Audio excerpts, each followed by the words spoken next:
اگر اس کی تردید اس وقت تک نہیں ہوئی اور اس کا مطلب ہے کہ یہ منظوری کوئی دے دی گئی ہے، تو پھر شاہد خاقان عباسی اگر ملک سے باہر چلے جاتے ہیں تو قوم کو بتایا جائے کہ کیا وہ کوئی پلی بارگین کر کے جا رہے ہیں، کیا انہوں نے جو ریکوری تھی، جو ان کے خلاف ایلیگیشن تھا 49 ارب روپے کا، صرف جو LNG کا ٹھیکہ دیا گیا ایک کمپنی کو جو قطر کی کمپنی ہے، اس میں 49 ارب روپے کا پاکستان کے خزانے کو نقصان 2029 تک پہنچنا ہے۔ اور اس کے علاوہ جو شوگر سبسڈی معاملات ہیں، جو PSO کے معاملات ہیں، یا جو شریف خاندان کو خوش کرنے کے لیے جتنی انہوں نے کرپشن کی اور جتنے معاملات ہیں وہ سارے آپ کے سامنے ہیں۔ اب امریکہ جا کر اگر وہ واپس نہیں آتے تو کیا امریکہ سے ہم ملزم کو بلا لیں گے؟ کیا امریکہ سے ہم وہ سابق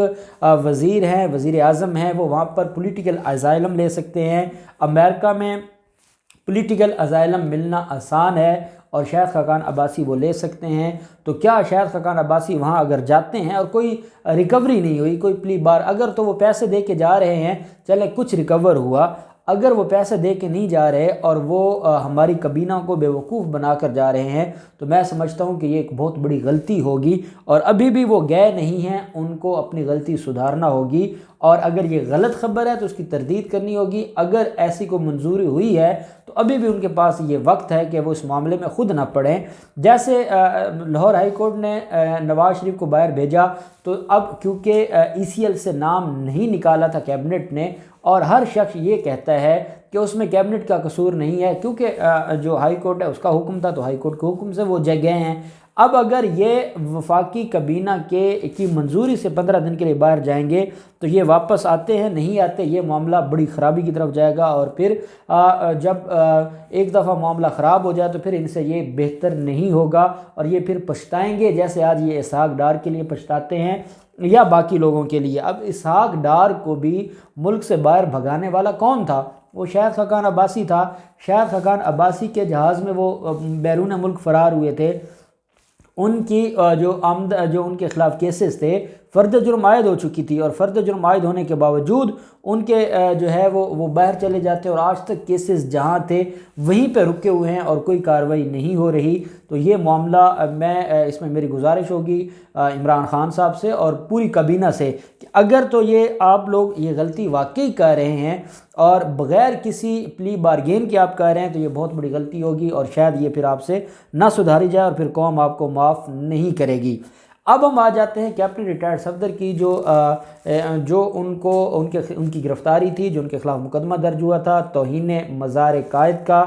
اور اس مقدمے میں ان کو گرفتار کیا جاتا ہے۔ وہ گرفتاری کے بعد شام ٹائم ان کی ضمانت ہو جاتی ہے۔ مریم نواز اور مولانا فضل الرحمان ایک پریس کانفرنس کرتے ہیں، بلاول زرداری 36 گھنٹے تک خاموش رہتے ہیں، اس کے بعد وہ اپنی زبان کھولتے ہیں اور وہ کہتے ہیں کہ بڑی زیادتی ہوئی ہے، اور جو IG کا معاملہ ہے اس IG کے معاملے پر ہمارے ساتھ زیادتی ہوئی ہے۔ جب ایلیگیشن لگایا جاتا ہے فوج پر، وہ ایلیگیشن اس کے اوپر آرمی چیف ایکشن لیتے ہیں، آرمی چیف ایک انکوائری کمیٹی بناتے ہیں، اور آرمی چیف یہ بتا دیتے ہیں کہ اس میں کچھ لوگ ملوث تھے جو فورسز کے، اور کیونکہ مزار قائد پر حملہ ہوا تھا اور مزار قائد کی بے حرمتی کی گئی تھی، وہ جذباتی ہو گئے تھے، اور جذباتی ہو کر انہوں نے جو IG ہے IG کے ساتھ انہوں نے یہ بات کی ہے، کیونکہ رینجرز بھی وہاں پر ایک ادارہ ہے، اور ان کے پاس بھی ایک وہاں پر ایک اتھارٹی ہے، قانونی اتھارٹی ہے کراچی میں۔ تو رینجرز کے جو اہلکاران ہیں انہوں نے وہاں بات کی، افسران نے بات کی IG سے، اور مقدمہ درج ہوا۔ اب ایک کمیٹی بنائی تھی، انکوائری کمیٹی مراد علی شاہ نے، اور مراد علی شاہ کی جو انکوائری کمیٹی ہے وہ یہ بتا رہی ہے کہ یہ جو معاملہ تھا، جو پولیس کے اوپر پریشر تھا، وہ پاکستان تحریک انصاف کا تھا۔ پاکستان تحریک انصاف کے جو وزراء ہیں اور جو ممبر آف پارلیمنٹ ہیں، یہ سارے کا سارا جو قصور ہے وہ ان کا ہے۔